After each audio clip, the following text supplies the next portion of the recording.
ஒரு அழகான சிறிய கிராமத்தில் 2 சகோதரிகள் வாழ்ந்தார்கள். அக்கா ஷாமளா வயது 42, தங்கை நாகலட்சுமி வயது 36.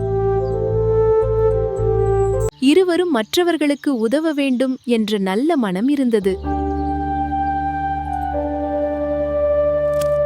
ஒரு நாள் அந்த கிராமத்தில் ஒரு வயதான பாட்டி தனியாகவும் உடம்பு சரியில்லாமலும் இருந்தார்.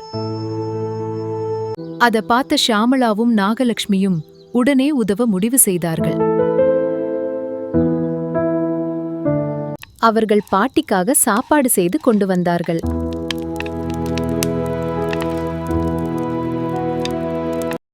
ஷாமளாவும் நாகலட்சுமியும் பாட்டிக்கு சாப்பாடும் மருந்தும் கொடுத்து அன்பாக பார்த்து கொண்டார்கள். மற்றவர்களுக்கு உதவும் மனம் இருந்தால் உலகம் இன்னும் அழகாகும்.